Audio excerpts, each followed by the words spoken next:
Hello everybody, welcome back. I'm the Strategy Professor, and today we're going to be doing the tier list for support on patch 10.13. So as always, if you enjoy the content, please be sure to like and subscribe. It really helps out a ton on the channel. Come check out the stream. Starts around 11 p.m. Eastern Standard Time. Goes till about 4 a.m. Eastern Standard Time every night on YouTube.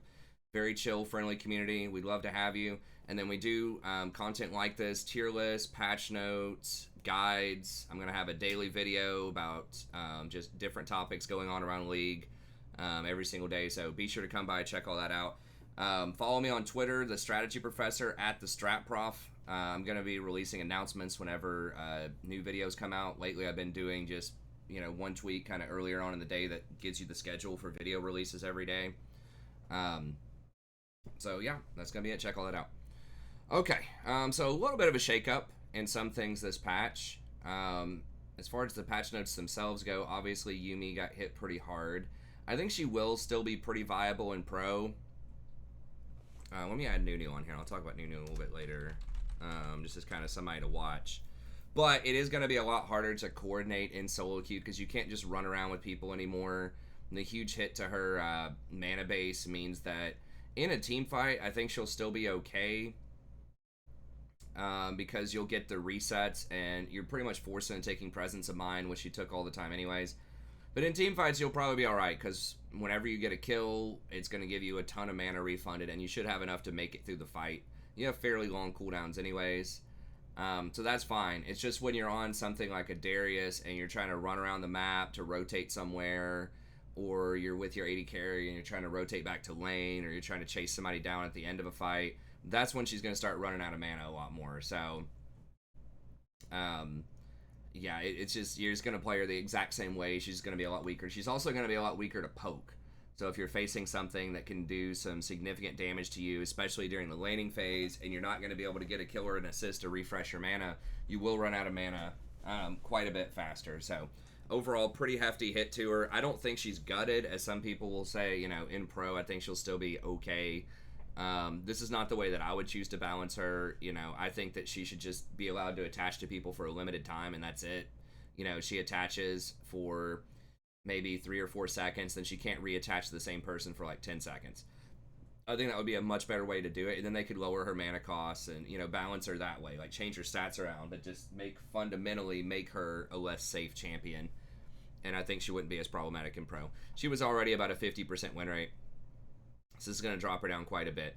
So the significance of that is that other champions that can do a similar thing, that have healing and shielding, that can operate, no one's going to be exactly like her, as safe as her, but that's going to knock out a lot of competition. Or other champs, especially like some engaged champs like Rakan, that can also shield and protect, are going to get a little bit better because they're not going to get outscaled by her now. So that's kind of significance of the Yuumi change. Conqueror's not going to matter. People are still going to take that. The Guardian change might matter for supports. It's definitely a pretty big nerf to the shield, 50 shield over time. So a lot of the enchanters can just run Airy instead. I mean, the Guardian thing was nice. It was bringing up the win rates a little bit. This is how 10-12 ended. So it definitely was bringing up the win rates, and a lot of these champions were taking Guardian, but they can take Airy too. It's not a big deal. So yeah, the stuff that's really going to hurt is Rakan. It could ding him a little bit. I think Yuumi getting nerfed is better. Maybe Rakan takes something else instead. I don't know. Maybe he takes Airy also. I'm not sure if it's that dire. But we'll see. It's definitely going to impact. In the early game, it's 10 shield missing, and then it could jump all the way up to, in the mid game, maybe being like 30 shield missing. Obviously, the very late game, it's 50. So we'll see. It's definitely significant. I mean, by the end of a lot of games, it's usually this will shield for like 3,000, 3 to 5,000, might be a little bit more than that. So this might drop it down to like a 2,000 combined shielding. So I think that's still going to be better than most other runes, but definitely drop it down a little bit.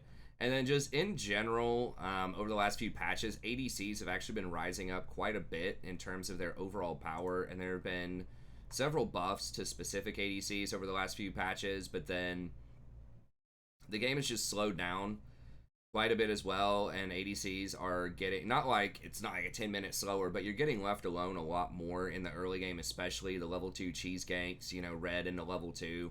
almost never happens anymore, and it's almost like a handshake agreement in a lot of lanes. Like everyone's just going to build their tier and just chill in lane. Like you aren't seeing as many Dravens. You're still seeing some Jins. Misfortune's been nerfed. Callista got nerfed on this patch. So a lot of kind of the early game aggression champs. Aphelios is getting a pretty significant nerf to his R, I think. He'll still be pretty good, but a lot of the more oppressive top-end ADCs have been nerfed, and that's opened up room for more of the kind of the mid-tier ADCs to step up a little bit. And it's just less damage in the early game, because that's what was pressuring out a lot of the ADCs, was some of them were just so strong in the early game, like Misfortune for a while there. Some of them were just so strong in the early game that you just couldn't pick a scaling ADC. But now you can, and if you look at the top of like the challenger ladder on op.gg, at least on the North American server, and it's probably similar on other servers, you're seeing a lot more AD carries rising up.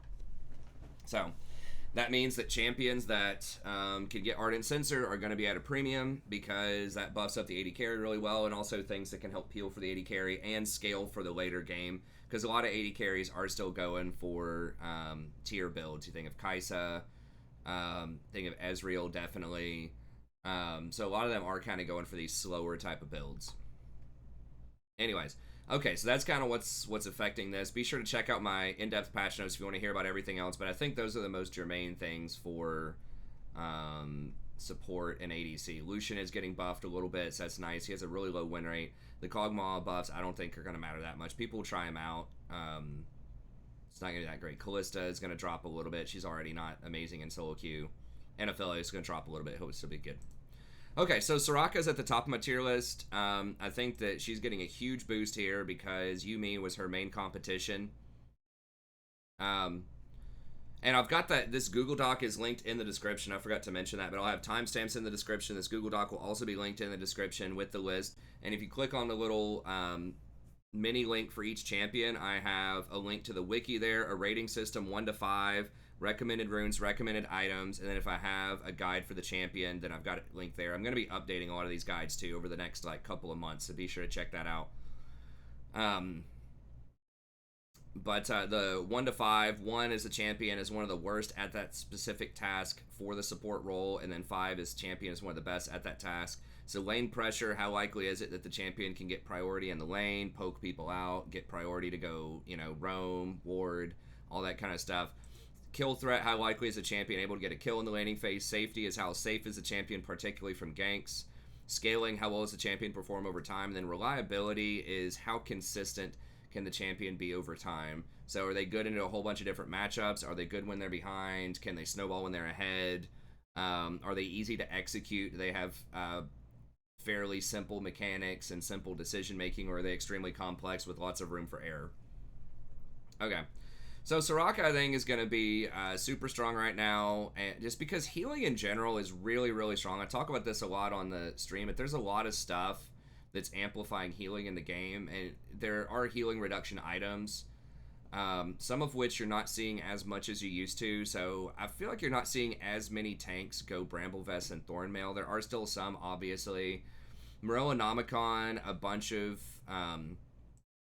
AP champs are just not getting that item as much. There's kind of this myth out there that it's not a very good item, that you should just stop at Oblivion Orb and go do something else. And Executioners is kind of a coin flip. Smart ADCs will get it, but there will be some ADCs that just refuse to get Executioners. And that can be really hard on some builds, especially ADCs that want to build Infinity Edge or something like that first. It's really hard to stop and get an Executioner because all of the components feel really bad on an Infinity Edge. So you have to save up for that BF sword. It'll put you really far behind if you get Executioners when you need a BF. So people just aren't getting as much of the healing reduction. It's still there, but I feel like it's a little bit less than it used to be. I have no quantitative evidence for that. It's just stuff that I've noticed. And then there's just a lot of champions that just want to get like Spirit Visage. They'll take Conquer, Ravenous Hunter, Spirit Visage. They'll just have natural healing in their kit and things like that. So I'm thinking of like Aatrox, Kayn. Nunu's getting a pretty big buff on this patch, so he has a lot of healing in his kit.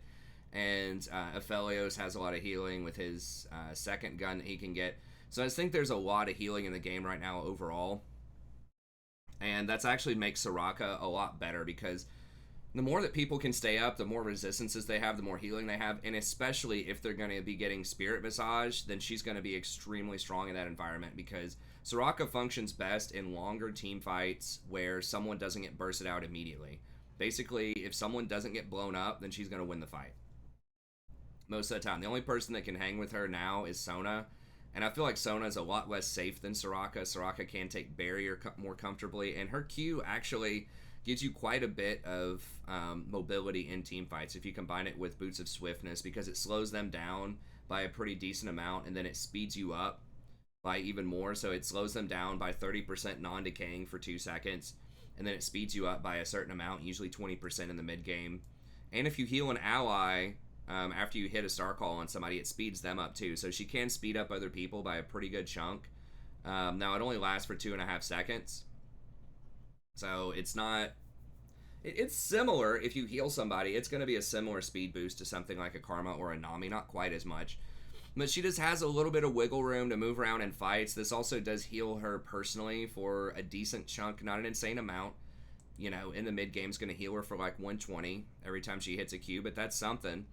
And then Wish gives a really huge like burst of healing. So when you have your ultimate, you have Redemption, and you have your Q, it becomes really hard to burst you out. So even something like a Zed or a Talon that's not like insanely fed is going to have a hard time blowing you up if you have all your stuff up. So, and that's a huge difference between her and Sona in my book is this Wish, which, you know, when you're lower on health, it's going to heal you for up to 225. Now, yes, they probably will ignite you as well, but even with that, with the Redemption falling down, it's going to heal you for another, like, you know, 500 or something, and you've got Wish for the instant heal. You got Barrier, which also scales with plus healing and shielding, and Revitalize. You know, that's going to be shielding you for like 400 in the mid game.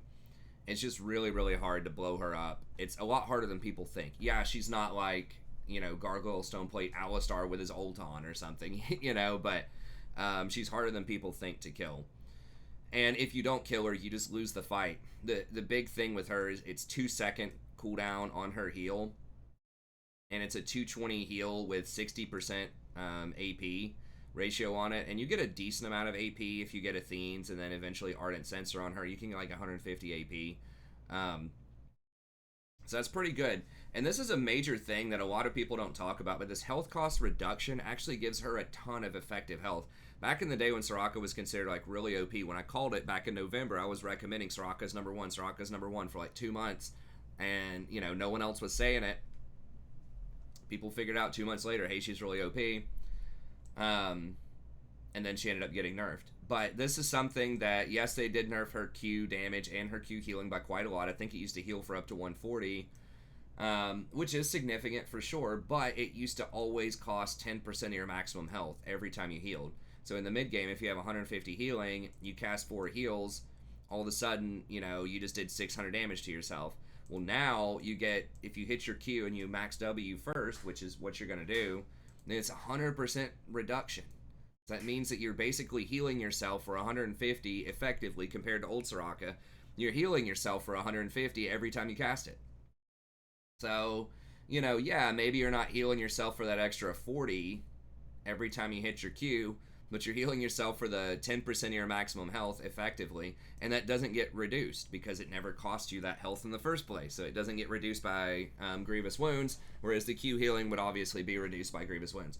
So that just means that her effective health is much, much higher. I mean, in a lot of fights, it's not uncommon to, you know, heal people 4 or 5 times. That's going to give you like 40 to 50% extra effective health. So it's like you're just handing Soraka a free, you know, 600 to 1,000 health in a lot of fights as long as she's consistently hitting those Qs. So if they don't assassinate you, then it's really, really hard for them to ever win a team fight. And she's serviceable in lane. You know, she has very weak gank assistance, so if the jungler wants to come down and just perma-gank you, that's not going to work out as well. But you can just farm off in a lot of lanes. You know, even if your team takes some bad trades, you just hit 1 Q and you're probably powered back up. So she can win a lot of small trades. People are picking things like Leona and Nautilus a little bit less. They're still there, obviously. but it's nowhere near where it used to be. You know, Leona and Nautilus used to be like 20% of the pick rate each, and now they're both below 10%. You're seeing a lot more Senna, Lulu, Yumi. Yumi's going to drop, but you're seeing a lot more of these types of champs, and she's very, very good into those matchups, right? She's fantastic against Lulu. She's going to out-heal Lulu late game. Excellent against Thresh. Excellent against Senna. Everyone's just loving the Senna pick lately. We'll talk about Senna, I guess, a little bit later, but I don't really get it. I mean, I know there's a new build that everyone's talking about with Grasp on her. I tried it out last night. Wasn't too impressed. Now, I'm not the world's greatest Senna player, but I think Soraka can do very, very well into Senna. Now, Senna's going to put up some decent harassment, but I think Soraka can probably heal through most of it as long as you don't get hit by the W. What's up, Rory? What are you doing? So anyways, I think Soraka is super strong right now, and I highly recommend it, especially if they don't have... Leona in particular is tricky because she can go through the minion wave and she has a really long engage range with her ult. Now you can't. Okay, well go talk to mommy. Mommy will give you a chocolate bar, okay? You can get. No, daddy's working right now. If you hear daddy talking in here, he's working, okay? Mommy will get it for you, all right? Go talk to mommy about it.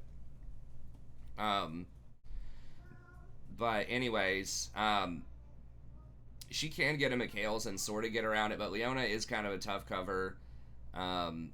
Blitzcrank's okay. Once you get swiftness boots, it's just like, can you dodge his hook or not?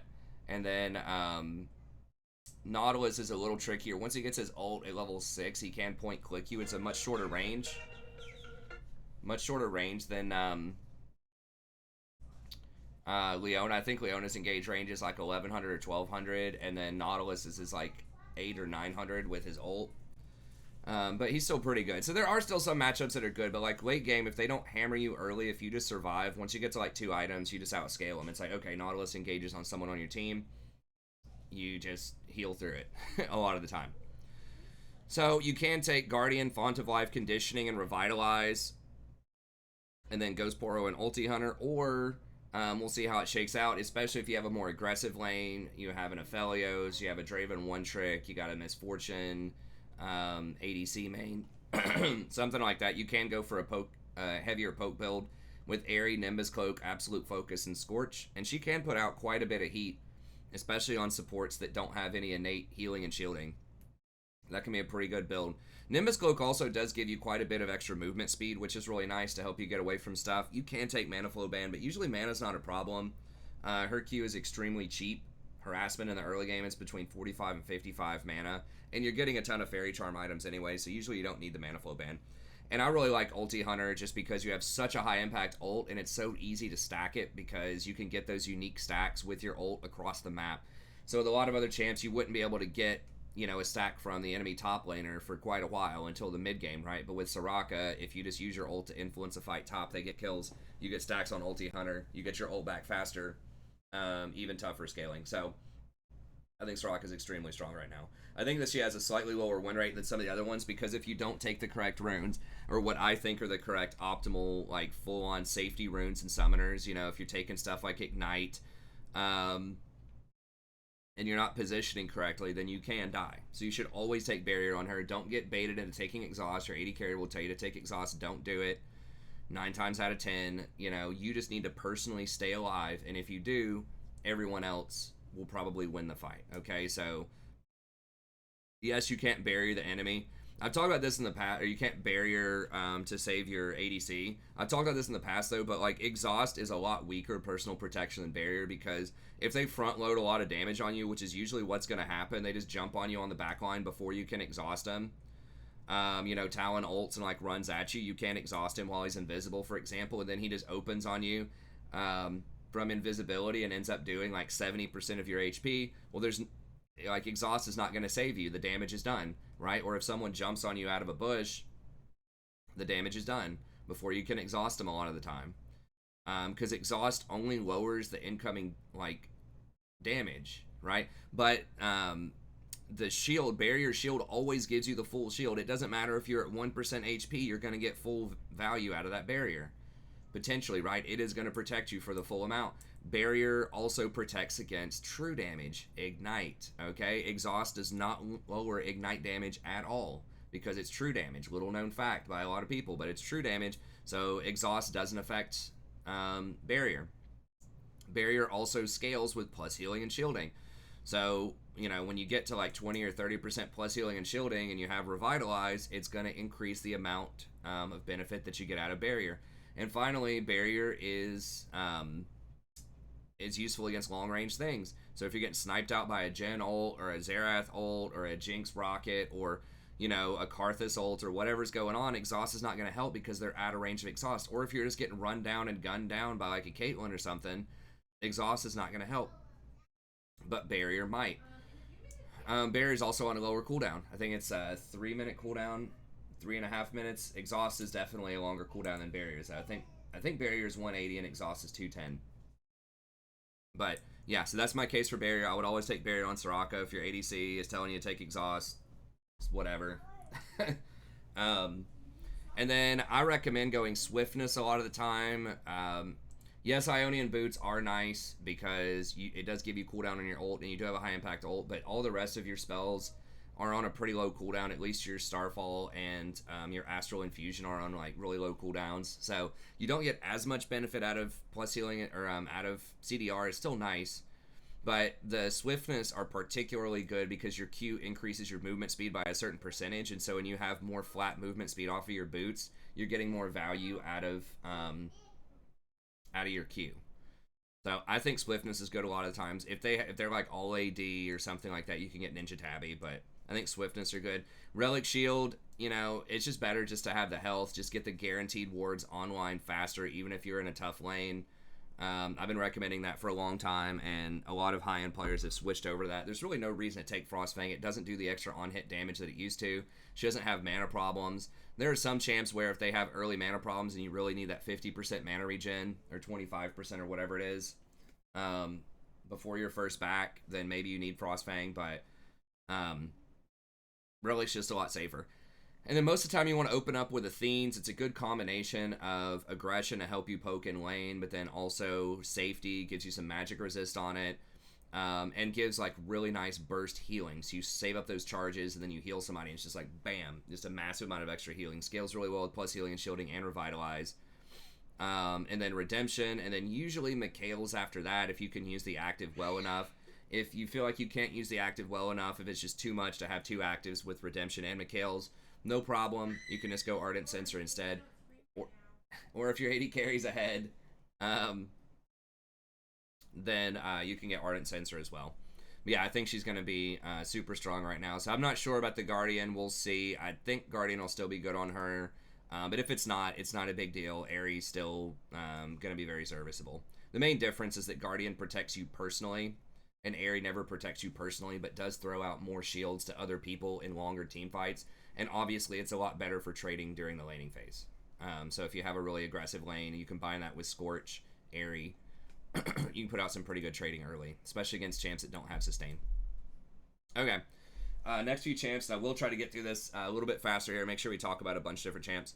I just wanted to make the case for the #1 pick. I think Soraka there a little bit more. Okay, Lulu is coming up a little bit. She is becoming more popular in pro. She has high win rate, high pick rate.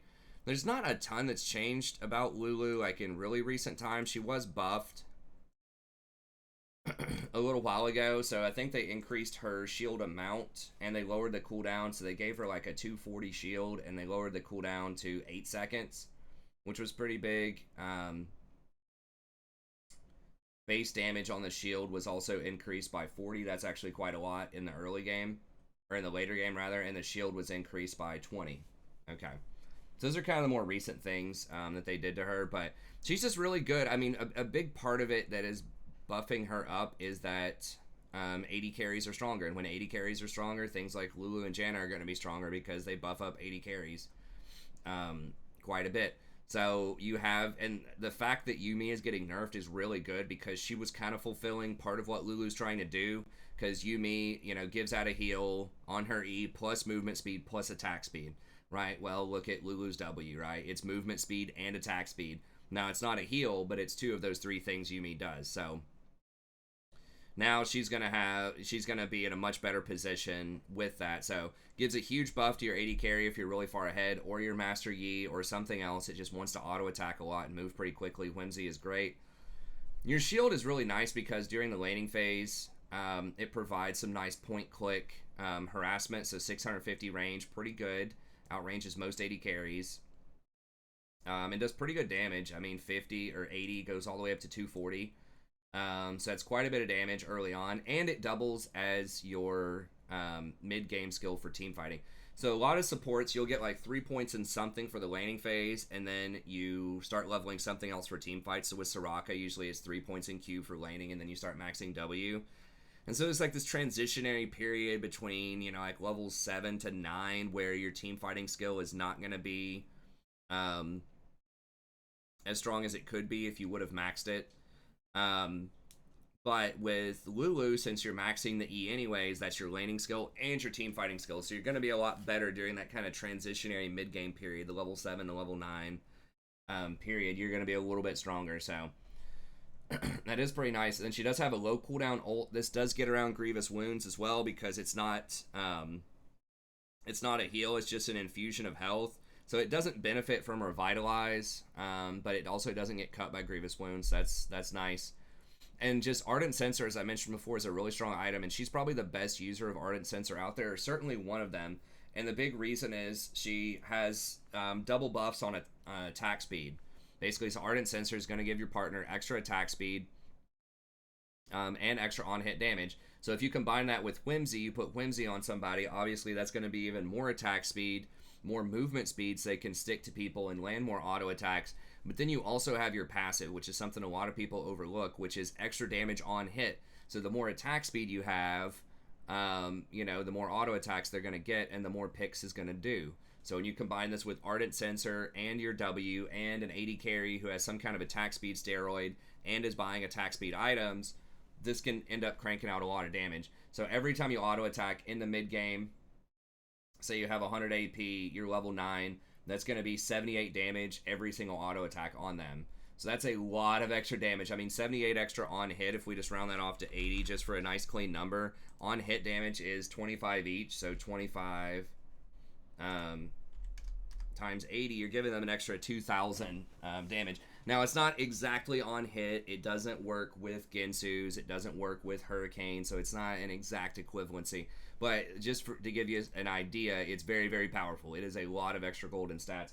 So especially if you have a good AD carry, if you scout them out on Porofessor, OP.GG, or whatever, and it's an ADC main, they're going to be pretty strong, especially if they're playing things that get a lot of those attack speed, items like your Veins, your Kog'Maws, your Twitches, stuff like that. She's going to scale really well. Jinx, going to scale really well with those champs.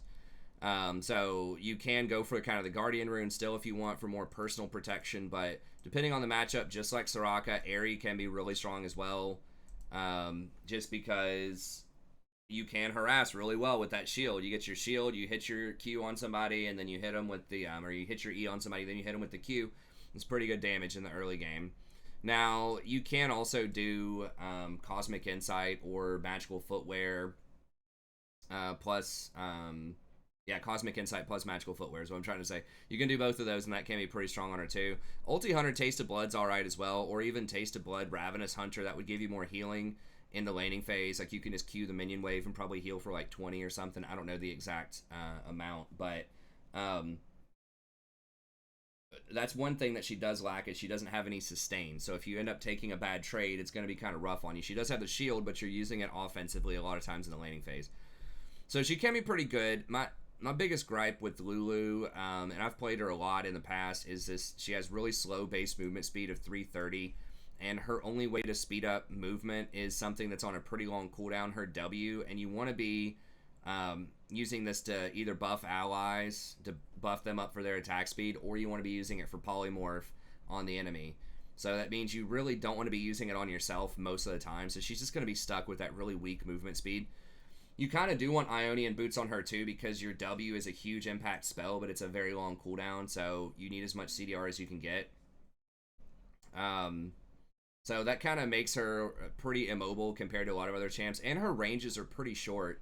This is only 650 range, and her shield is also only 650 range. So compared to something like a Janna shield, which is 800 range, or like a Lulu W, which I think is like 750, 725, something like that. She does have shorter ranges compared to some other enchanters out there.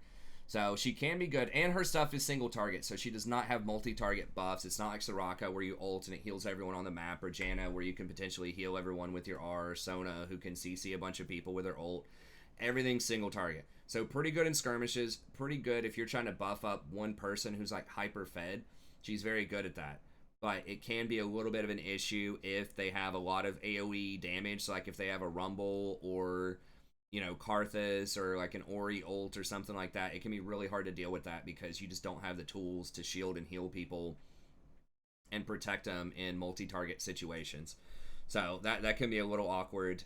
Also, like the clicking with her can be pretty obnoxious because her W and her E can hit both allies and enemies, and they have very different effects. So if an assassin's trying to jump on your AD carry and they're right on top of them, like Rengar jumps out of a bush on your ADC, and you try to shield your ADC, but you know the Rengar is literally overlapping their frame, you might accidentally damage the Rengar instead with your E, and then your ADC dies because you didn't shield him. Right now, yes, you can move your mouse down and, you know, to the bottom right and pick their portrait and shield the portrait, and that does get around that, but that's extra mouse work, right? Especially when you're surprised, when your mouse is like in the middle of the screen. It's like, oh crap, there's a Rengar or a Talon or a Zed jumping out of nowhere. You're trying to like all of a sudden go down to the right to click on their picture to make sure you don't misclick. It's really rough. It'd be nice if you could move those portraits over to the middle of your screen, or just put them wherever you want, just make it modular. But Riot doesn't have that. So in a lot of times, not a lot, but at more times than you would like, it's likely you're going to misclick some of the shield. Then polymorph's the big one. If you're trying to polymorph an assassin that's jumping on your AD carry, once again, you accidentally hit your AD carry with the W on polymorph, that's going to be bad. If you speed up your ally and the Talon one-shots him anyways because you didn't polymorph him, that's a bad thing. And there's no way around that because you can't target the enemy without clicking on their frame in the game. You don't have their pictures available in front of you like that. So there's just no way around that. And when they're overlapping frames, I mean, I guess like there's probably a toggle like enemies only, enemy champions only. There's probably some hotkey you can press to do that, but that's one extra keystroke. There's probably also target allies only or something like that for help picks, but those are extra keystrokes that it's going to take, and you're just going to have a lot of extra muscle memory to do that. And that's just one more decision you're going to have to make, and then translate that into your, you know, into that, making that keystroke. So that's just something that can be deceptively tricky about her, is there are skill shots, even though it's not, it's more like, I don't know, click checks, I guess, because you're not like having to hit someone else with a skill, but you have to be able to get it into your ally's frame or the enemy's frame, usually when they're like right on top. So it's not going to happen all the time, but especially against melee champs, especially against assassins, that can be a problem, and that's when you need it the most. That's when you need to make sure you get that shield out and you get that polymorph on the assassin, and sometimes that can definitely go south on you. And sometimes there's not a lot you can do about that, right? If they're literally overlapping frames, it's just going to have to pick, like, which one does it want to target, you know? And sometimes there's not a lot. I guess you could maybe try to click on like Jinx's toe or something, like the very corner of her hitbox, instead of trying to click in the middle of the frame, but that's something that can definitely get tricky. But anyways, yeah, Lulu gonna be very strong right now. Excellent pressure in the landing phase, excellent scaling, particularly if you want to buff up a single person who's gonna hyper carry and do very well for you, especially things that really like attack speed, your ADC, your Master Yi, stuff like that. Okay. And then Maokai, I think Maokai is still really good here. His win rate has dropped a lot. It's possible he should drop down to tier 2. We'll kind of evaluate and see next patch. But it's the same stuff I always say about Maokai, and we'll go through these last few a little bit faster here. So he has really good vision control with his seeds. You know, it keeps you safe. Make sure that you don't ever have to bush check. Does pretty good damage. Does like 14% of the enemy's maximum health damage AoE. So potentially if you set those up around a team fight for Dragon and people are walking through the brush and they can't clear it either, because it's not considered a trap. They just have to walk up to it and then run away if they want to try to get away from it. But just does quite a bit of damage. Has a nice little slow, can help you get away from things. So it's just a really good, handy one-point wonder skill. And then you have your Q, which does pretty respectable damage, AoE, and has a knockback, so you can knock back things like a Zac engage, a Rengar jump, a Lee Sin connecting with his Q. There's a lot of stuff you can disrupt with Maokai's Q. And then another really nice feature of Maokai is the W. It's point click, they can't dodge it. They're not getting away. So if they're playing something really mobile, they're playing Lucian, they're playing Vayne, they're playing Ezreal, you know, whatever it is, they have all this cute little mobility stuff. You just point click W them, you're going to get them. Now you got to be a little careful because they can flash and like pull you really far to the back line potentially. So you don't want them to pull you under tower. You got to be careful with that one. But otherwise, I think he's really strong right now. He's got the point click. He's got the scouting. He has the disruption. His ultimate is a huge hitbox. It's very, very difficult to dodge that in a crowded team fight. And he's pretty resilient. He has pretty high base stats. And then when people are casting spells, you know, all around you, you're going to get healed up for quite a bit when they're hitting you with stuff. So you do get a decent amount of healing there. And then his mana cost, they did increase him a little bit. You can just get the Tenacity rune and Presence of Mind, and you're fine on mana, and I think that's a fine choice. And if you do that, then you can opt into something like Righteous Glory. I think is very good on him. I had been kind of on the fence about Righteous Glory, and I had been trying out Shirelia's, but the build path is a little rougher. Like the 1100 to complete Righteous can be tough if you're behind in the game, but you do get more value out of it, not percentage wise, but just flat value. You get it because like the extra armor over Shirelia's, the extra armor and the extra HP is pretty valuable, and the flat mana is nice as well. So Righteous is a good choice. Zeke's is a good choice. Knight's Vow can even be a good choice if they have a lot of AD. So there's a lot of stuff you can get on him. You know, his main thing is it's hard for him to engage if he doesn't have a flank, or he doesn't have flash, or he doesn't have Righteous Glory, because he is kind of slow. He doesn't have any attack speed or movement speed. If you take swiftness, that does help with that a little bit. But if you do get on people, you are very sticky, and it is hard to dodge you once you get there. So that can be pretty solid. He's obviously going to be very good at peeling as well. So I think he's really good. Has pretty respectably high base damages, especially compared to something like Nautilus or Leona. In the mid game, his Q does pretty high base damage, so I think he's going to be solid. Now, Rakan is another one that I think is rising up a little bit here. He specifically did get a buff on this patch, 20 extra damage at max rank on his W. And I know a lot of people are scoffing at that, and that's not going to, like, completely break him, but at level 5, so with 3 points in this, usually you want to max your W first, or at least get 3 points in W, and then decide, do you max W or do you max shield for the team fights. But 20 extra damage, I mean, is significant, right? If you're trading with this, it's not like a massive deal, but sometimes it is. I mean, there are a lot of times where people walk away with 20 or 30 health, and they just barely live, and one more tick of Ignite would have killed them. Well, if you would have hit them with, you know, 2 or 3 more Ws during your light trades in the laning phase, maybe that matters.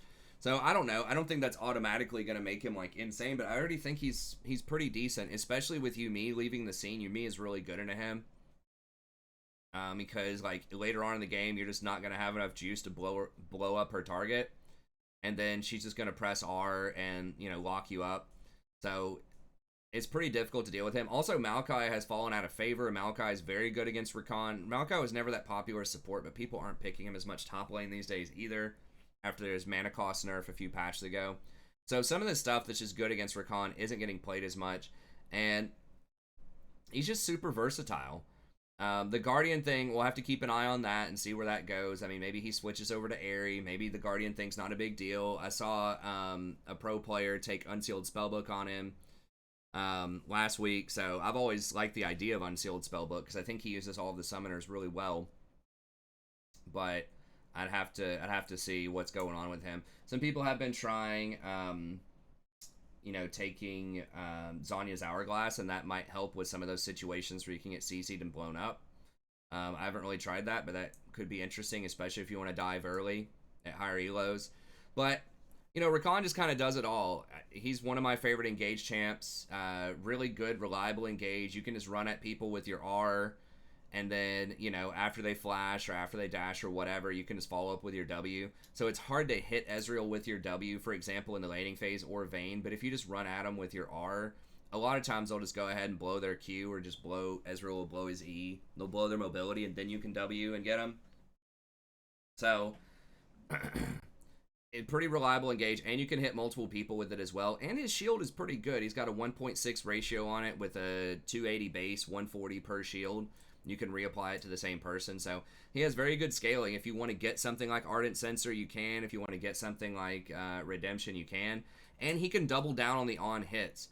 So his passive doesn't buff up the ADC as much as something like a Lulu does, but the fact that he can get a Zeke's and an Ardent Sensor in the same build and it actually be good is pretty nice, because the Zeke's is going to give extra on-hit damage, Ardent Sensor gives extra on-hit and attack speed. So you can double down on the on-hit if you have someone that is going to benefit from that, particularly people that are going to run stuff like Hurricane or Ginsu's that can trigger the on-hits twice. That can be really strong. So he has a very flexible build path. He can also go Shirelias very comfortably. It's great for him personally to engage, but also helps you get in your Dariuses, your Olafs, just all of these meatballs that are running around out there. I think can be pretty good. So versatile build path, versatile play style. You know, you can get away from a lot of stuff personally with your E, your W. That allows you to ward more aggressively in the enemy jungle. That allows you to play forward in the lane a lot more and not worry as much about getting caught out by the jungler. So you can just take a lot more risks as Rakan and put more pressure on the enemy, while at the same time he has one of the premier engages in the game. And that's just that combination of safety, scaling, and the potential for aggression and engage. Just no one else matches him in all three of those. You know, you've got your Leona, yes, intimidating, strong engage, same thing with Nautilus, Alistar, but they just don't have that safety, and they just don't have the scaling that Rakan has. Now, Rakan is a lot squishier, so you do have to be careful. You do have to get out of situations. You don't want to walk into a ton of CC. And that's really when he's at his worst, is if they have a lot of CC. So stuff like Maokai, Twisted Fate can be problematic with his point-click gold card. If you get Chain CC, that's bad. You can opt into Tenacity plus Presence of Mind if you want to. Or you could, you can get stuff like Gargoyle Stoneplate or Zhonya's Hourglass if you want to. But those usually are kind of the tougher comps when they do have a lot of CC. But otherwise, I think he's going to be pretty good. Karma, I think Karma is definitely a rising star. And this is more, once again, a product of the meta, more so than direct buffs to her.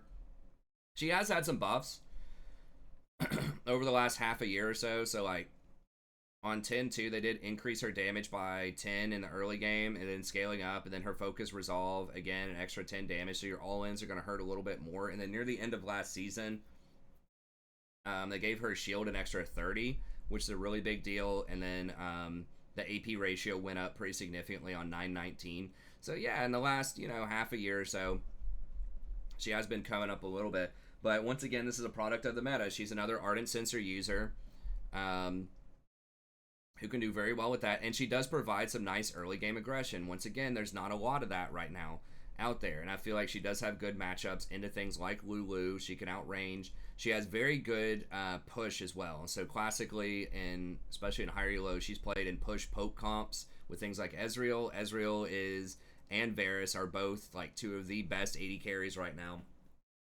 No, it feels weird to say that, but they are. I don't know if everyone has all of a sudden got better on Ezreal or what, but he is pretty strong right now. And then the Varus, the Sniper Varus build's pretty good too. They just nerfed a lot of the ADCs so much, especially with Aphelios now. Some of these poke champs are really, really strong, and Karma goes very well with those because she obviously has pretty long-range poke with her Q. It's very cheap, and it's AoE. So whenever she hits the minion wave with this, it hits all of the minions. It doesn't just hit a little bit. Yeah, Lulu has this as well, but Lulu's does less damage.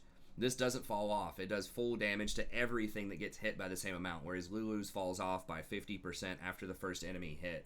And so that's really good poke. It's really good push early on, and she basically has an ult starting at level 1. So whenever you ult and then use your Q and hit somebody, that's a lot of extra damage in the early game. You're talking about total burst damage of 90 with a 0.7 ratio, and if they get detonated on, it can be even more than that. So she can hit pretty hard in the early game. And then she scales fairly well later on in the game too. Her shield is not as strong as a lot of other enemy shields, but it does give out a pretty good amount. A pretty good amount of extra speed. 40 to 60% movement speed is pretty nice to help people rotate around the map. And it gets to a pretty low cooldown of 8 seconds. And a pretty good range. You know, remember Lulu's range is 650, Karma's range is 800 on the cast. I think the shield is about the same cost as Lulu's. But her big ticket later on, and this is kind of what she's most known for in team fights, is the overcasted shield. Right? So she gives one person a pretty large shield. Now, this isn't as much as like a Lulu ult on the surface of it, but once you start factoring in plus healing and shielding, this can be about as big as a Lulu ult. Because if you go back and look at Lulu, I think... well, we can just look real quick. It's deceptively a very large shield, and it affects multiple targets and gives out movement speed. So if you look at Lulu's shield, it's a bonus. The flat amount in the early game is pretty good, like 300 flat, and then a 50% AP ratio. But if you look at Karma's, you know, at level 6, that's 80 extra, so it's going to be 80 plus, or let's see, if you have... I guess at level 6 flat, you're only going to have 80 on this. That'd be 160 with a 100% AP ratio and scales with plus healing and shielding. So yeah, early on, you're probably only going to have, you know, like maybe 50 AP. Something like that. Maybe 100. You're building towards your Athene's Unholy Grail. You've got your runes and stuff like that. So, you know, the Lulu's is going to be stronger at level 6 for that level 6 all in. But once we start looking at... you know, like level 11 or even, you know, building up to level 9 or whatever, because you usually get 3 points of Q and then you max your shield outside of the laning phase a lot of times. Once you start getting into 200 plus 135 plus 100 AP, that's where it starts to get a lot more interesting, right? Because that's going to be 235, and then by that time you're going to have 150% AP, and you might have like 20% plus healing and shielding. And it gets affected by Revitalize if you take Revitalize as well, which is pretty common. You know, Guardian Revitalize. This doesn't get any benefit from Revitalize. This doesn't benefit from plus healing and shielding. So yeah, it's 450 flat, and then if you have the 50% of your total AP, if you had like 150 AP on her, that would give you to 525. But then with Karma, you know, if we bust out the calculator here, if we have the same 150 AP ratio, you're going to get 200... plus 135 plus 150 times 20% plus healing and shielding times, you know, Revitalize even at the 0.5, even if they're not low on health, times 1.05, then you're getting to like 612. So that's going to outscale Lulu at that point, just because of the way that it works, once again, with Revitalize plus healing and shielding, all that kind of stuff. And this is multi-target, right? So this is not only one person, but everyone around this person is also going to get that shield. Now, it's only a third of the value, roughly 30%. So, you know, not only is it 600, but if you have 2 people around this person, it's an extra 200 per person. So it gets up to like 1,000 shield. And it's a lower cooldown. So it ends up being a 42-second cooldown. But with auto attacks and casting spells on people and all that stuff with their passive in team fights, you know, realistically, and with CDR and stuff like that, realistically, this is going to be more like a 20-second cooldown. So you're probably only going to cast it once per fight. But that's just why I think Karma's really good. There are some more higher-end players that are playing her, but it's kind of like Lulu as far as like the personal protection, but it just has more movement, more uptime on your spells, just much lower cooldowns.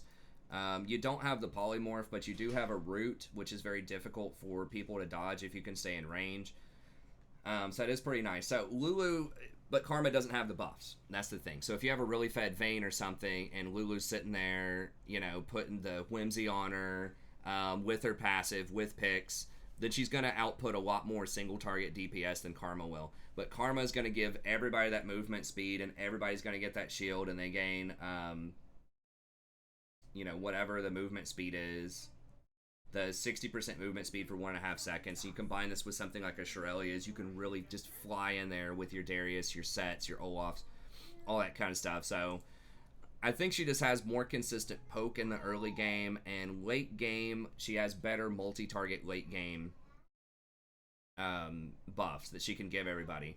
And when you shield everybody with your Inspire, that gives everybody the Ardent Sensor buff. Now that's kind of a moot point because both of them are going to take Font of Life if they're going for the Guardian build, which means that whenever you slow somebody and someone else auto attacks that person, your whole team gets the Ardent Sensor buff. So that doesn't mean as much as it used to.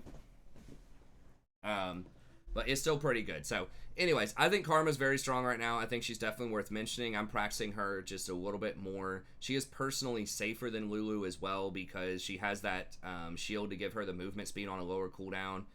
And you don't have to keep this up as much. Like, you can just cast shields in fights because you still have your Q, you still have your W. And if someone's trying to assassinate you, you can use your ult plus W and it heals you back for 40% of your missing health. So that can be very sneaky for a lot of people who are trying to burst you out. What is it, Rory? You want the small Poe, please? Actually, oh, here it is. So anyways, I think that all combines to make her particularly strong in some matchups. Tough matchup into Lulu, or tough matchup into Soraka. I think her matchup into Lulu is okay depending on the situation. It just comes down to how well does your ADC scale versus how well their ADC scales.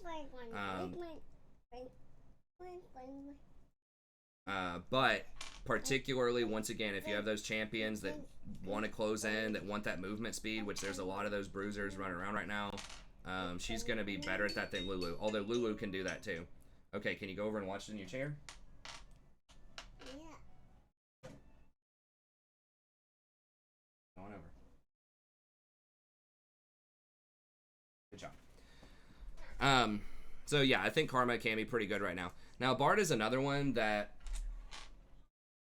can be pretty strong. He, a lot of people are still running. I know it's trendy to run, the Dead Man's Play, like rapid fire, that kind of stuff.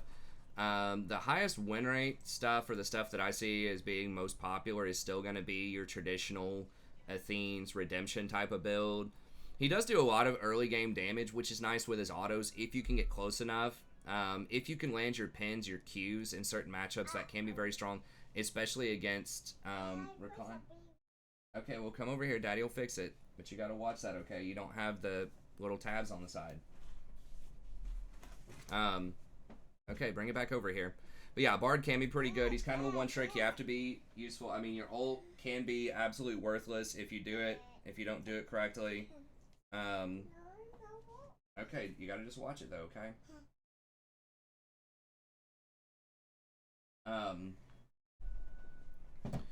So, he just takes a lot of practice, but if you get good on him, he does have a lot of mobility. He can roam well. He can engage well with his ult. He can do a lot of damage in the early game. It's a lot of ifs. You got to pin people into walls with your Q. You got to hit the skill shot. You got to time that ult properly. I mean, getting the easy sort of first order thinking ult, someone's isolated, hit them with your R, that's nice. But like in traffic, in team fights, are you going to clip it correctly? Are you going to be able to clip the assassin off of your AD carry without hitting your ADC with it? That's going to take practice because the movement speed on the ult changes depending on how far away you are, or like the time it takes for it to get there. So it just takes a lot of practice to get that thing, especially at longer ranges. It's going to take a lot of just muscle memory, hand-to-eye coordination, because it changes. Unlike something like a Zyra's ult, which always arrives at the same time no matter what, Bard's ult is going to take longer if it's longer away. So it takes that extra bit of practice to land it correctly. And then there's all kind of the next level stuff you can do, like choosing to ult tower versus ult champions, or ulting to save people from Ignite, or save people from Zed ults, or Karthus ults, and there's a lot of stuff you can do with it. So he has a lot of power, he has a lot of flexibility, but it just takes a lot of practice to know when to do his different stuff in different situations, particularly his ult. But he can be strong if you get a lot of practice on him. Sona's another one. She has a really high win rate right now. I think she can be good. Her mana costs are extremely high if you're not near people, so it does make it hard to roam around with her mobility. That really jacks her mobility a lot because it's harder just to spam your E and move around the map. You'll run out of mana. But she is one of the queens of team fighting right now with Soraka, right? You have a lot of healing and shielding you can put out with your W. Your Q does a surprising amount of damage in team fights, fills up your Athenes. you know, churns out that extra healing really well. So if she gets left alone, kind of like Soraka, you're going to dominate team fights. If it lasts more than 5 seconds, you win the fight. So I think that definitely is a huge advantage for her. I think she's a little bit less safe than Soraka, which sounds kind of weird to say, but because they both heal and shield each other, but Soraka has that ult, which heals her for a huge amount. And I think it's easier to get more movement speed consistently on Soraka than Sona. Yes, you can use your E for that movement speed and sort of zip around, but it's a longer cooldown. And I think she might have lower base speed. I'm not 100% about that. But she just feels a lot less safe than Soraka. But you can still make it work with her if you position correctly. I would highly recommend taking Barrier on her for the same reason as Soraka. It's just going to prevent a lot more damage than Exhaust will for your own personal safety. And if you stay up in a fight, it's really unlikely that the enemy team's going to win the fight. Now, Soraka has more like single target healing. It's on a lower cooldown with, higher burst potential with the ult. But Sona can put out just as much or more in multi-target situations. So if you have a team fight comp, you have 3 or 4 people that are going to be like grouped up and you can, touch all of them with your W, then you can put out quite a bit. And she's a little bit more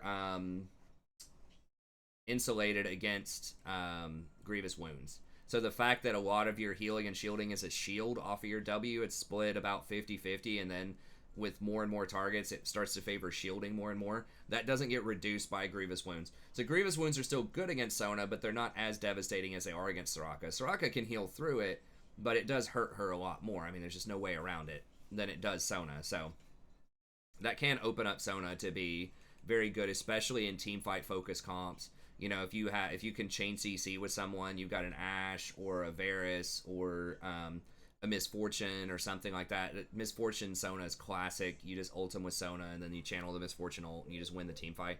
Or like a Moo Rumble, anything like that where you can just chain together a bunch of CC. Very good in those wombo combo comps. Okay, Janna, still pretty strong. She does have a respectable win rate. It's quite high. I just am not as big of a fan of Janna lately just because she doesn't have healing in laning phase. I think she has a really poor matchup into Soraka. Debatable. I mean, it's probably not like insanely bad, but to me it feels like Soraka usually gets the better end of that bargain. Soraka can silence your ult and cut off a lot of your healing, and then she can just trade a lot better in the laning phase if she hits her Qs.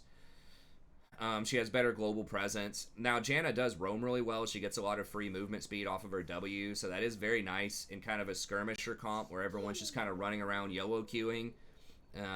If you have multiple assassins on your team or something like that, or split pushers, she can rotate to splits a lot faster.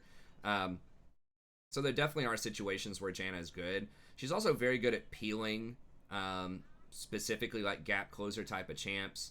So, stuff like Zac, stuff like Jarvan, Lee Sin, all these champs that like have a dash to try to get on you. She's going to be really good against that because she has her Tornado and her ult versus Soraka really doesn't have anything to prevent a lot of that. If you're really fast with it, you can prevent something like an Alistar headbutt. Leona's E is a little bit easier to hit. So you can prevent a lot of engaged champs. So if you have a much higher scaling comp, particularly like a longer range AD carry, like a Jinx or Twitch or something like that, she can be very good. So if your only job as a support in that game is peel the AD carry and you're going to win, so it's like Jinx into Ezreal or something, then she can do that really well. And the fact that she gives the extra AD on her shield is very good with anything that has nice bonus AD ratios. So specifically crit, if you have an ADC that's going to get a lot of crit, like a Jinx, probably Stella Felios, Tristana, Jhin, stuff like that, then she's going to be very strong. Like, Jin's not going to benefit much from Lulu's on-hit effects, but he will benefit a lot from Janna's shield because it gives out like the 50 extra AD. So I think there definitely are comps where Janna can be very good, especially if you outscale the enemy and you really just need to peel and engage is not really an issue. Because that's really where she falls short, is if you need to give your allies movement speed so they can engage. You personally don't have any engage and you don't have any way to reliably speed up your allies to engage. You can go Shirelias if you need that, and I guess maybe that's a decent solution, but otherwise it can be kind of rough. But she does have, like I said, good matchups, into those melee engage type of champs, the Alistars, the Leonas. the Nautilus, stuff like that. It's a pretty good matchup because you can walk up and harass them with your W and your auto attacks in lane, and they're going to have a hard time getting on you because you can just tornado them off. So maybe better against like scary melee champs. Pretty good into Blitzcrank too, because in theory you can dodge his hook better because you get all that free bonus movement speed. So I don't know. I'll have to try her out. I haven't had a ton of luck with her this season, but to be fair, I also haven't played her a ton this season. I did play her a lot in the past. So maybe, especially with like the Boots of Swiftness kind of becoming a lot more meta, with Guardian still being pretty strong, maybe she's worth taking a look at again. She certainly has a good win rate. Leona, she's okay, and we're pretty much out of time, but I'll just spend a couple more minutes talking about the last few here. Leona, still pretty good, has nice engage range, but can get outscaled pretty hard by some of these enchanters. You know, especially these later game ADCs, which looks like that's where it's kind of going, or ADCs in general are getting a lot stronger. Enchanters, just because they can get Ardent Sensor, are going to be a lot stronger, and that's what you see here, right? Almost all of these top-end champs are going to be potential Ardent Sensor users. It's weird to get it on Bard, but you could. But yeah, a lot of these champs are the Ardent Sensor users, versus, you know, the Leonas and the Nautiluses are definitely falling by the wayside because they don't really scale that well. They always have great CC, but if the enemy's getting plus healing and shielding and they're getting Ardent Sensor, you know, they're just going to have a lot more tools to buff up fed carries. So that's really her issue. But she does have a very good matchup into Soraka, as I mentioned before. If you can just slam her early and just like take over the game, you know, roam really well, get ahead, you have an aggressive ADC, you have like multiple assassins on your team, you just want to end the game by 20 to 25 minutes, she's going to be really good. So she's a risky pick, a little too risky for my taste, but if you do well on her, she can definitely win a lot of games for you. Blitzcrank's another one who's pretty good. Now, Blitz is a little different because he has such an overwhelming amount of damage, especially early game, and he pulls people so far out of position that his hook at most points in the game is going to be a one-shot. Now, that's a bit different than Leona. Leona doesn't do as much damage, and she has to go to them, so she's pulling herself out of position to try to get a pick. Similar with Nautilus, like a lot lower damage, and he's pulling himself out of position. He can't hook over walls. Versus Blitzcrank, you know, like I said, it's just, yeah, he doesn't have the plus healing and shielding scaling and stuff like that, but he does, you know, just have the damage, and it's such long range, and it pulls people so far out of position if you hit it. It's just almost always going to be a one-shot. So regardless of where you are in the game, if Blitz lands that hook, even if you're down, you know, 3,000 gold, you can win the team fight, you can get the objective if you can hit the hook. But that's his only thing, right? That's all he does, basically. Like, you hook people, you roll your hand across the keyboard, you do a lot of damage, that's it. So if they dodge the hook, or if they get stuff like Edge of Night, which is becoming more popular as an option on a lot of AD carries. Also, if you're against something that has a lot of mobility, like Ezreal, Kai'Sa, Lucian, Vayne, most of the popular AD carries, it's going to be really hard to hit that. So, yes, good at grabbing enchanters. Good at grabbing some champs, but, you know, there's just a lot of mobility out there in the game right now, and especially, like I said, with the prevalence of Edge of Night specifically, a lot of champs are opting into that. It's against champions like Blitzcrank. It just makes you worthless if they have an Edge of Night. You don't have any way to bust that shield. Yes, your allies can do it for you sometimes, but he's just super, super reliant on that hook. So if you're a god on it, you know, if you're very confident you're going to hit those hooks, and you snowball early, he's going to be a great champ. Nami's kind of fallen down a little bit. She does still have a nice win rate, but it really did hurt the movement speed change to her passive to where it's only 45 now instead of 60 movement speed. Does hurt her quite a bit, but she still has really nice trading in lane, nice point-click damage-heal combination. She does get outscaled by some of these other enchanters, specifically Soraka, Janna, and Lulu, because she only has one healing spell, and it's on a long cooldown, her W. And it doesn't scale that well with plus healing and shielding. It's okay, but it's not that great. But she's still good with Athene's. You know, the Ardent Sensor can still be good on her. She does have a nice disruptive ult. It's kind of slow moving, but it does knock people up. It does add a pretty good value with the slow. So she's still strong. She's still a pretty good champ, but, you know, once again, a lot of the early game, you know, ADCs that can really take advantage of her bubble kill threat, that's something that does set her apart from a lot of other enchanters, is that if you hit that bubble and you have like a Draven or a Jhin or something like that on your team, you know, she can be really strong. But if we're, you know, looking at the pick rates here, a lot of these champs are not going to be insane early game champs, right? The Ezreal, Kai'Sa, even Aphelios, I don't think is that crazy early on. He's all right. Caitlyn can be, but a lot of people are just so bad on her. They just don't use the traps. They don't combo correctly. Vayne obviously is not early game. Jhin is. Lucian is. He definitely can be. But it's like the Draven and the Misfortunes are classically like the really good picks with her. And you're just not seeing them as much lately. So if you get a really good Caitlyn on your team, you see it's like a Caitlyn one trick, or you're just a master level player with a Caitlyn on your team, you know, that can be pretty good. But it's okay, but that's just kind of why she's fallen out of favor. Okay, Senna, we're out of time just about, so I don't want to spend too long on this.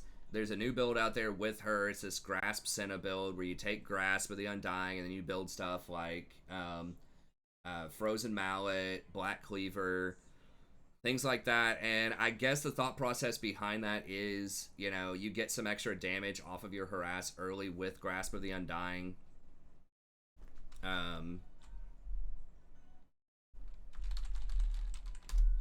You get a little bit of extra damage with Grasp, and you get a little bit of extra healing off of that, and you get a little bit of extra health off of that.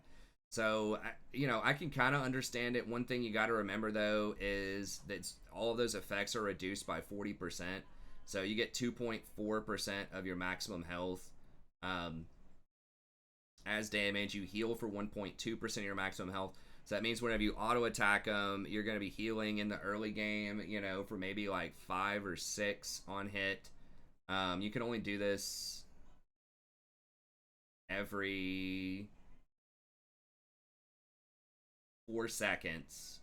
You can get one of these triggered if you stay in combat, which you can do if you're just auto-attacking, auto-pushing the wave. This does mean that you do have to push the wave, which is what she wants to do most of the time. But you do have to stay in combat, which means you do have to keep auto-attacking the wave, which is going to make you vulnerable to ganks. Senna is not that great at escaping from ganks. She's okay with her E, but she's not great. But it does limit your wave management options depending on the matchup if you want to go with this playstyle, because you have to stay in combat to get value out of this. Because just auto-attacking someone when you don't stay in combat is not going to give you the proc. So if you're getting, you know, pushed in, bashed in, or they just have something really spooky on their team, they have a Leona Draven or whatever, and you have an Ezreal on your team, it can be really scary to walk up to try to auto attack that. So it just depends. But if you are running that type of comp, right, if you do have the aggression, if you can poke really well, you have a Caitlyn Senna is a really good combination for this, and you can just poke and bully people out. It does add extra damage. 2.4% of your maximum health as damage is going to be, you know, like an extra, you know, if you have like 600 health, I guess an extra like 12 damage, 13 damage or so on hit. It's pretty good. I mean, it's pretty respectable. So you're going to be healing for like 7, dealing 12 extra damage every 4 seconds. So if you can keep that up, obviously that's really good. You know, if you get 10 procs in a minute, you know, that's going to be an extra 120, 130 extra damage per minute in the laning phase. And that's obviously really nice with the healing. But it feels like you are very all in on the laning phase with this. You better harass, you better beat them up, because this is going to be pretty worthless late game. And then, I don't know, like, people get Frozen Mallet to give you that slow effect. The slow is very nice on her. It's very expensive. You're paying 3,100 gold for a marginal amount of AD, some extra health in the slow. A lot of assassins and a lot of champs are just going to blow you up anyways, even if you have a decent chunk of health, because you don't have any resistances, you don't have any defensive steroids to go with it, so you're probably just going to die. If you get that, Font does add some extra healing for your team, which is nice if you're stacking all that health. Get Revitalized, it's good for your healing and shielding. You have Bone Plating, it's all in. So, you know, it's okay on paper if you can be very aggressive. The other option is obviously going to be the classic Glacial Augment build, which does give you that extra slow when you auto-attack in lane, and that is going to allow you to trigger your souls a lot more reliably. And the big one is you don't have to pay 3,100 gold for Frozen Mallet. You can get Umbral Glaive, which is super strong. It's very cheap. It's 2,400 gold. Gives you Supreme Vision Control. Basically, you have 2 sweepers. Good job, Rory. And then you're going to get some CDR with it. So it's your power curve is going to be a lot faster because that other build, Frozen Mallet's 3,100, Black Cleaver I think is like 2,900. It's super expensive items. So if you're not getting kills and assists, it's going to be very hard to afford that. But with this one, you're going to be able to get, you know, Glacial Augment, Footwear, probably Biscuit Delivery, and then something like Approach Velocity will allow you to stick to people a lot better as well. So, I don't know. And you can still, if you want Font and Revitalize, you can still get those as secondaries. Or you could get, you know, if you want to apply more pressure in the lane, you could get something like, you know, Taste of Blood, and then either Ulti Hunter or Ravenous Hunter for even more healing and sustain in the laning phase. So I don't know. I'm not fully sold on it. I know a lot of people are doing it. People are talking to me on stream about it. Several people are saying, you got to try this out. You know, this is the new hotness. And I tried it. I wasn't personally impressed. I'm not an amazing Senna player, though. But like I said, this forces a very specific playstyle where you have to perma-push, which is going to be good in some situations and not in others. And if your AD carry is not on board with it, even if you're pushing, if they're not harassing, you're probably not going to harass enough to make this worthwhile to push them out of lane. It's the same reason I don't play a lot of Zyra these days, and you know, some of these like heavy poke reliant champs like the Vel'Koz and the Xeraths. It's like it's great if you have a competent ADC that's stepping up with you and, you know, pushing them out of lane, getting kills or forcing bad bags, you know, going up 30 CS. But there are so many ADCs in most elo brackets, especially gold and lower, that are just going to sit there and watch you harass. They're just going to last hit minions and that's it a lot of the time in the laning phase. And so you're very all in, I think, with this, whereas Glacial Augment I feel is a lot more flexible, right? You got your Umbral, which helps you with the, you know, the vision control, the CDR in the mid game, try to make more plays, and then you can opt into things like Ghost Blade or Dust Blade. I don't know. Once again, I'm not a Senna expert. She's not in a great spot right now in general. I think she's she's at about a 50% win rate, but I respect it. She is a very strong early game harassment champion. Can work out very well. She can do very well against a lot of enchanters that don't have heals, so like Lulu and Karma, Janna in the laning phase. She can be very good against them. I think Soraka is still a pretty favorable matchup for Soraka, but you know, it's okay. Then the last couple that I'll mention here. Pyke, very good if you get ahead early, does have a nice hook. He is kind of the king of vision control because he can get the Umbral Glaive early. He has his sweeper. He can go invisible and get deep into their jungle without them detecting him and put down some really deep wards. He can get out of a lot of situations. His W gives him a ton of movement speed. His E allows him to jump over walls. So, you know, there are a lot of different situations where Pyke can be good. He obviously snowballs super hard if you get ahead and he's able to use those ults. Generates a lot of extra gold advantage for your team, so he can be a very good pick. He is going to get outscaled, and his items are very expensive if you don't get a lot of kills in the early game. So he's good, but you have to be very proficient on him. Nautilus is another one, you know, very reliable. His ult, it's going to hit him. It can knock up multiple people in team fights, does decent AoE damage in team fights with his E, applies a lot of slow. It's great for Font of Life. He does have okay AP ratio, so in theory, it's like a fourth item if you want to go for something like, you know, Gargoyle Stoneplate early, and you're like, hey, I'm super tanky, I'm not dying anyways. You can get Ardent Sensor later.